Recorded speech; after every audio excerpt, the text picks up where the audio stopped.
Sofonias, capítulo 3. Sofonias, capítulo 3.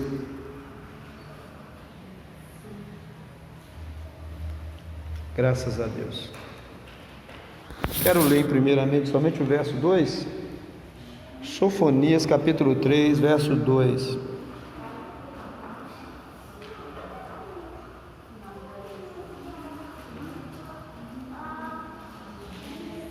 Guardar que todos encontrem, é um livro mais difícil de encontrar, né?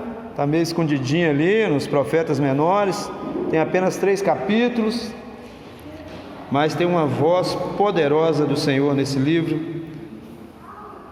Sofonias, capítulo 3, verso 2, está escrito assim na palavra do Senhor: não escutou a voz, não aceitou a disciplina, não confiou no Senhor, nem se aproximou do seu Deus. Pai amado, é em Teu nome, Teu Filho amado, que nós oramos nesse momento, clamando a Tua presença preciosa, imprescindível na pregação da Tua palavra.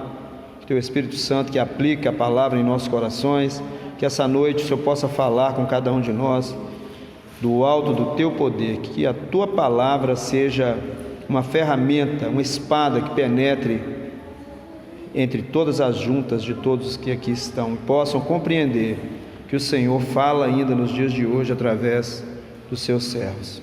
Para a Tua glória te pedimos, Pai, em nome de Jesus. Amém.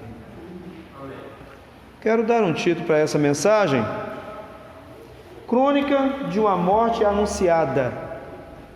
História de uma morte anunciada. Eu peguei um texto que eu gostaria de lembrá-lo aqui, eu ouvi essa semana, diz assim: nunca houve mais pecado, nunca menos preparação houve para a sua vinda. E se o Senhor viesse hoje, quantos seriam encontrados sem uma gota de azeite em suas lâmpadas? Parece que foi escrito ontem, né? Foi escrito em 1611 por um dos grandes pregadores da igreja. 1611. Ou seja, há mais de 400 anos alguém escreveu isso. Parece que foi escrito ontem. Nós vamos procurar entender por que tudo isso. Então, cada palavra desse texto é importante. Nós vamos prestar muita atenção em cada uma dessas palavras, porque cada uma delas é importante para a compreensão da mensagem do Senhor. Esse texto, ele fala da preferência de algumas pessoas, aliás, de muitas pessoas, de continuar suas vidas ignorando o chamado que Deus lhes faz. Então, Sofonias, como eu disse, é um livro muito curto, né? São apenas 3 capítulos. E o foco desse livro é o dia do Senhor. Aliás, o grande momento de todos os profetas do Antigo Testamento, principalmente, é o grande e terrível dia do Senhor. Esse é o ápice de todos os profetas, por mais que escrevam como Isaías, mas o grande momento dos profetas, que todos eles mais falam, é sobre esse grande dia do Senhor. Então o foco de Sofonias é o dia do Senhor, o dia que Deus vem para poder resolver as suas pendências com todos os seres humanos. É o dia que o Senhor vem à terra para realmente acertar as contas, podemos assim dizer, com cada um dos seres humanos que já pisaram sobre essa terra, desde Adão até o último homem que vai nascer nesse mundo. Todos vão ter que passar por esse momento, né? E também é um livro onde Deus denuncia a impiedade do povo naquele momento, denunciando ali principalmente a impiedade dos moradores de Jerusalém. Esse profeta está profetizando para a nação de Judá, então ele está profetizando contra o povo de Deus. É possível que Deus envie um profeta para profetizar contra o seu próprio povo? mas é o que acontece. Amados, Deus tem algumas maneiras de operar, praticamente uma só. Deus tem, em primeiro momento, o rei, isso falando do Antigo Testamento. Deus tem o rei, tem o sacerdote. Para que essas duas figuras são tão importantes? O rei, claro, para reinar com justiça, para que não haja principalmente pessoas carentes no meio do povo de Deus. Então, o rei governa segundo as leis de Moisés, segundo as leis que Deus deu a Moisés. Quando o rei falha em cumprir essas leis, tem então, segundo momento, o sacerdote, que é o responsável por ensinar essas leis ao povo e também ao rei. Então, quando o rei não é um rei sábio, o sacerdote há de lembrá-lo da lei do Senhor. Então, na boca do sacerdote, diz o profeta Malaquias, da boca do sacerdote se espera ouvir a lei do Senhor. Mas quando o rei se corrompe, e quando o sacerdote juntamente com ele se corrompe, Deus então envia o seu profeta. O profeta é a última muralha, é a última instância de Deus. E quando Deus envia um profeta, é porque a coisa está muito ruim. Eu sei que nos dias de hoje há uma festança de profetas aí, como nos dias de Elias, né? Mas mesmo nos dias de Elias, foi um profeta de Deus contra mais de 800 profetas de Baal. Não é verdade? Então Deus, quando Ele envia um profeta para o meio do povo, e principalmente para lembrar as autoridades das suas responsabilidades, é porque a coisa não está indo bem. Então Deus aqui adverte contra a impiedade do povo. Primeiramente, Deus se dirige ao povo. Meus amados, depois do reinado de Salomão, o reino se dividiu. Israel não era mais uma nação unida. 10 tribos foram para o sul, criaram então Israel ao sul, com a capital em Samaria, e Benjamim e Judá as 10 tribos ficaram ao norte, com a capital em Samaria, e Judá e Benjamim ao sul, com a capital em Jerusalém. Então ficou um reino dividido. E por volta do ano 720, olha que Deus havia enviado profetas para o reino do norte também, para avisá-los da maneira como eles estavam vivendo, não segundo a lei do Senhor, mas segundo seus próprios desejos. E para ali foram enviados vários profetas, e profetizaram durante muito tempo, e o povo não ouviu. Aquele povo não ouviu os profetas do Senhor, não obedeceu a sua voz. E no ano 720, Deus envia então a nação, a Síria, e destruiu o reino do norte. Acabou com o reino do norte. E o profeta Sofonias agora, ele está profetizando para o reino do sul, e está dizendo para eles: vocês estão caminhando no mesmo caminho dos irmãos do norte. Não querem ouvir a repreensão do Senhor, não querem ouvir a voz do Senhor, não querem ouvir a sua palavra. E se o destino deles foi esse que Deus deu e que todos sabem, qual será o destino de vocês? Então Deus adverte sobre as consequências do povo continuar a prática impenitente do pecado. E nós estamos falando do povo de Deus. Para poder alertar os ímpios, ou os gentios, aqueles que não tinham a palavra, Deus também enviava seus profetas, como Ele fez com Jonas, não é verdade? Então, mas esse povo conhecia Deus, esse povo conhecia a palavra de Deus, esse povo havia sido anunciado a eles por todos os profetas. Não era um povo sem conhecimento, não era um povo que não conhecia Deus.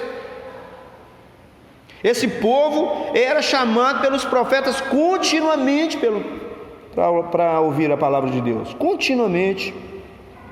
Eles sabiam que os seus irmãos lá do norte já tinham sido levados cativos para a Síria. Eles sabiam disso, justamente por causa da desobediência, de ignorar a palavra de Deus. a repreensão do Senhor. Por que isso? Porque eles não acreditavam no dia do Senhor, eles não acreditavam no dia do juízo. Mas um povo que tem a palavra, um povo que conhece a palavra, um povo que ouve a palavra e não obedece, ela não acredita no dia do juízo. Esse povo não acredita que haverá um juízo.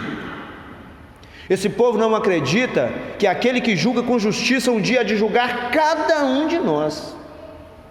Apocalipse 20 diz que chegará um dia que cada um de nós estará nu diante do Senhor, sem nada para ocultar os nossos erros. O apóstolo Pedro, na sua segunda carta, ele diz isso também no capítulo 3, que chegará esse dia que Deus há de julgar os pensamentos dos homens. E ele diz: como que nós devemos viver se nós sabemos que isso vai acontecer? Mas a verdade é que o povo de Deus muitas vezes não acredita em juízo, ou melhor, muitas vezes acredita que Deus é tão bonzinho que vai passar a mão na cabeça de cada um de nós naquele grande dia, porque nós somos de Jesus. Nós falamos que somos de Jesus, mas não queremos obedecer a sua palavra.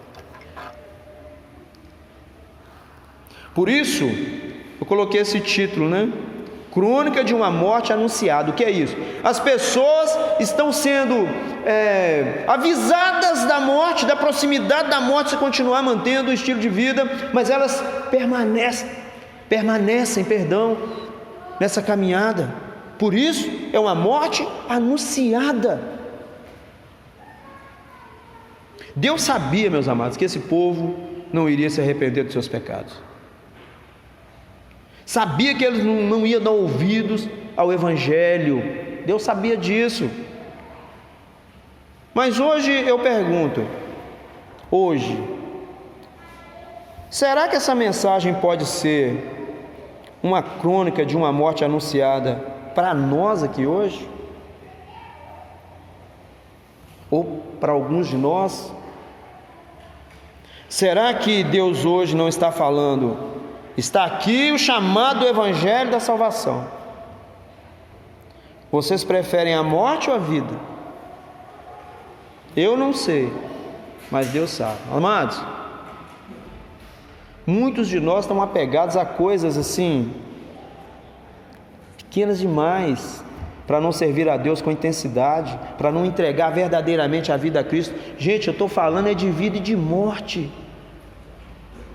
É de vida e morte eterna. Nós não estamos em tempo de ficar apegados a pequenas coisas, a picuinhas,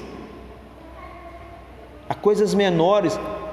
Nós estamos vivendo nossos últimos dias, estamos falando de vida e morte eterna. Hoje nós estamos comemorando um aniversário, mas a nossa vida passa muito rápido. Muito rápido. Quem não se lembra de quando tinha poucos anos de vida? Muitos de nós se lembram, passou rápido demais. Parece que foi ontem. E o resto dos dias que ainda nos restam viver vão passar mais rápido ainda. Só interessa o dia que nós vamos encontrar com Cristo. Então o dia do Senhor pode ser o dia que Jesus abrir os céus e voltar do jeito que está profetizado, ou também pode chegar para qualquer um de nós a qualquer momento. Então o dia do Senhor pode ser hoje, para mim e para você. O dia que vai encerrar os nossos dias sobre a terra, e nós estaremos diante daquele de quem nós não podemos esconder nada, e muito mais. Nós que professamos o nome de Jesus, muitas vezes não obedecemos a sua palavra. O profeta diz: não ouviu a sua voz. O povo não ouviu a voz de Deus através dos profetas. Não ouviu. Seus ouvidos estavam tampados. Eu oro para que hoje os nossos ouvidos estejam abertos para essa palavra. Ou será que nós estamos também tão endurecidos quanto esse povo? No verso 8 do capítulo 3, O profeta diz: portanto, esperai-me, diz o Senhor, no dia que eu me levantar para o despojo. Esperai-me, pois a mim, no dia que eu me levantar para o despojo. Esperai-me no dia do Senhor. Não é como eu dizer assim, né? Me espera aí às 4 da tarde, e aí você espera no lugar combinado e a pessoa não chega. Tal dia eu faço seu orçamento, o orçamento nunca chega. Me espera que eu vou na sua formatura. Aí você anda para lá e para cá e nada da pessoa chegar. Se Deus disse: esperai-me, eu digo, Ele nunca falha, Ele nunca falta e Ele nunca chega atrasado. Se Ele está dizendo, continue vivendo assim, mas esperai-me, diz o Senhor, no dia que eu me levantar para o despojo. Muitas vezes, né, a gente pensa, né? Isso não é para mim. Alguém devia ter vindo à igreja hoje ouvir essa palavra. No capítulo 3, né, nós acabamos de ler: não escutou a voz, não aceitou a disciplina, não confiou no Senhor, não creu no Senhor e não se aproximou do seu Deus. Lá para o norte foi enviado Elias, Eliseu, Oséias, Jonas e Amós. Todos esses profetas profetizaram para o reino do norte. Um povo que viu as maravilhas que Deus fez pelas mãos de Elias e pelas mãos de Eliseu e não creu. Não ouviram os profetas do Senhor. Por quê? Porque ele não queria aceitar disciplina. O que é disciplina? É correção. Amados, a nossa tendência é de andar, nós como ovelhas, né? Estamos falando de ovelhas. A nossa tendência é desviar do caminho. A ovelha é um animal, não é à toa que Jesus nos compara com ovelha. A tendência da ovelha é se desgarrar, a tendência da ovelha é afastar-se do caminho, é se perder. E se não houver quem cuide, ela vai acabar sendo presa fácil para os animais de rapina, né? Eles não queriam aceitar a disciplina, ou seja, a correção do caminho. Não queria abandonar uma vida de pecado. Pecar é bom, né? Pecar é gostoso. Pecar é prazeroso. É muito bom pecar. Já disse isso aqui. Todo mundo sabe como que é bom pecar. E abandonar uma vida de pecado não é fácil. Se pecar fosse ruim, irmãos, todo mundo era crente. Era muito fácil de abandonar, é muito fácil de largar coisas ruins. Eles não criam na palavra de Deus, por isso não queriam abandonar o pecado para que Deus se aproximasse deles. Por quê? Não somos nós que nos aproximamos de Deus, na verdade. Porque Deus, Ele não contende com o pecado, Deus não compactua com o pecado, Ele não se aproxima de pecado. Então, enquanto o povo de Deus que ouve a sua palavra não se compromete a abandonar o pecado, não há como Deus se aproximar. Em Jeremias 5, verso 3, está escrito assim: ah, Senhor, porventura não atentam os teus olhos para a verdade? Feriste-os e não lhes doeu, consumiste-o e não quiseram receber a correção, endureceram as suas faces mais do que uma rocha e não quiseram voltar para ti. Jeremias profetiza na mesma época de Sofonias, antes que Nabucodonosor viesse até Jerusalém e a sitiasse. Salmo 78, 22: porquanto não creram em Deus e nem confiaram na sua salvação. Mas olhem por que esse povo estava nessa situação, amados. Olha o verso 3 e o verso 4. Por que esse povo estava nessa situação? Os seus príncipes são leões rugidores no meio-dia, os seus juízes são lobos da tarde que não deixam os ossos para o outro dia. Os seus profetas são levianos e criaturas aleivosas, e os seus sacerdotes profanaram o santuário, fizeram violência à lei. Então o povo é a cara dos seus líderes. Eu sempre digo que uma igreja é a cara do seu pastor. Se o seu pastor, se ele é um mentiroso, a sua igreja também vai viver com a mentira. Se ele é alguém que vive pecando, e todo mundo sabe disso, a igreja também vai ser uma igreja que vive em pecado, que aceita a prática do pecado como algo normal. Então o povo é a imagem do seu líder. Do jeito que o líder age, o povo que está ali também age. É a mesma coisa. Porque quando as pessoas não concordam com aquilo que o líder está fazendo, eles vão embora.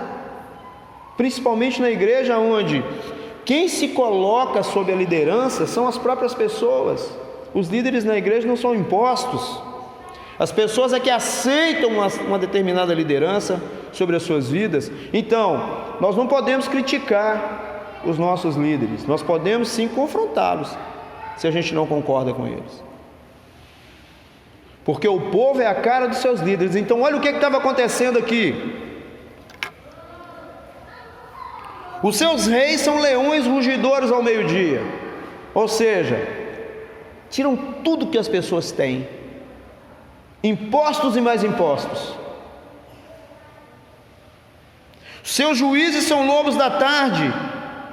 O juiz que dá sentença favorável ao que pode mais, mas que oprime o que pode menos.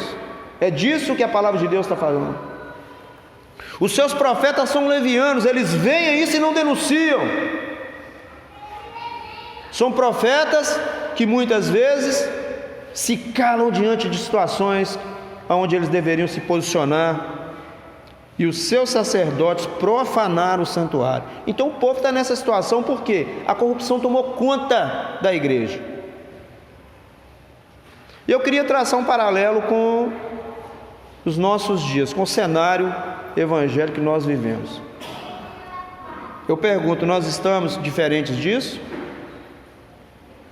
Os pregadores dizem, está tudo bem, vem tomar um cafezinho com bolacha conosco, vem comer uma pizza, tomar um refrigerante. Ninguém é chamado na igreja para chorar. Vocês já receberam um convite para a igreja chorar? Pelos pecadores, pelos pobres? Estou pensando em criar um culto de choro. Culto de choro. A gente vem para a igreja só para chorar. Porque eu acho que só oração, não, tem que ser oração com choro. Vamos criar aqui o culto do choro. Você está indo fazer na igreja, irmão? Estou indo chorar por causa dos pecados da igreja, por causa dos pobres que não são atendidos, por causa dos pastores que estão se empaturrando com aquilo que eles deveriam cuidar da sua igreja. Estão enriquecendo com o dinheiro da igreja, enquanto o povo passa fome.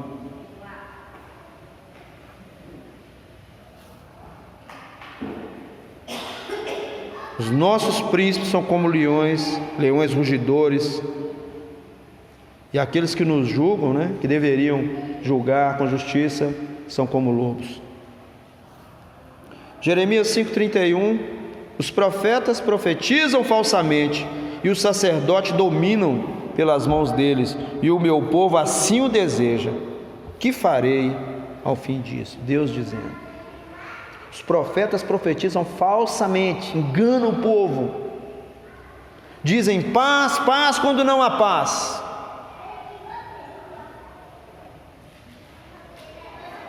Eu tenho uma única preocupação hoje, e digo para os irmãos, deve ser a única preocupação de vocês também: orar para que Deus salve os nossos parentes, nossos entes queridos. Se der tempo, a gente sai para pregar. Se der tempo.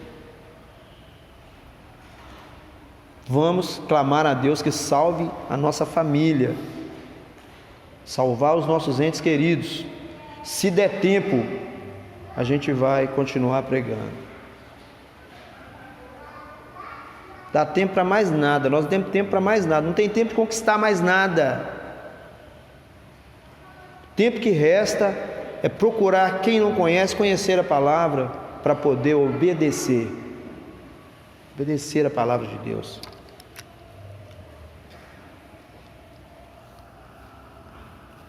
Jeremias 6, 13 e 14, porque desde o menor deles até o maior, cada um se dá avareza, e desde o profeta até o sacerdote, cada um usa de falsidade.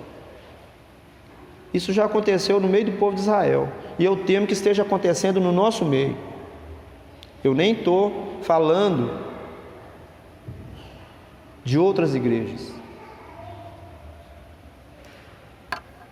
não estou falando de outras pessoas, estou falando da nossa, porque da nossa a gente pode falar. Eu temo que tudo isso esteja acontecendo no nosso meio, no meio das nossas igrejas. Tudo isso que está aqui. Por isso as nossas igrejas não têm poder, amados. São igrejas sem poder. Deus não está no meio dela. Não há conversão verdadeira, não há transformação, não há mudança de vida, não há mudança de atitude. As pessoas não rasgam papéis, não assinam papéis quando vêm para a obra de Deus. Continua tudo como era antes. Não há mudança, não influencia a sociedade. A nossa igreja não faz diferença nenhuma na nossa cidade, no nosso estado e no nosso país. Me falem vocês, o que nós batistas estamos fazendo de diferente no nosso país? Um país corrupto, de gente corrupta. Qual que é a grande contribuição batista para os nossos dias? Eu não vejo nada. Vejo tudo isso que Deus tem profetizado no meio do teu povo. Verso 5: o Senhor é justo, no meio dela Ele não comete iniquidade. Cada manhã traz o seu juízo à luz, nunca falta, mas o perverso não conhece a vergonha. As pessoas fazem isso e não têm vergonha, não tem a mínima vergonha na cara.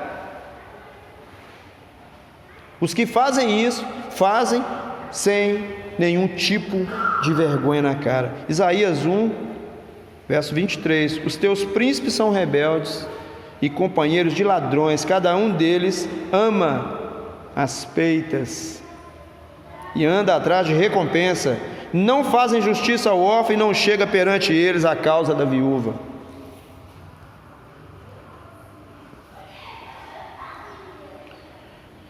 Se hoje algum de nós que está aqui ouvir a voz do Senhor, essa que fala no coração, não só nos ouvidos, né? E quiser ser corrigido, que nós precisamos ser corrigidos a todo momento. Bobo aquele que pensa que não, é um tolo. Não resista à voz do Senhor, não ignore esse chamado.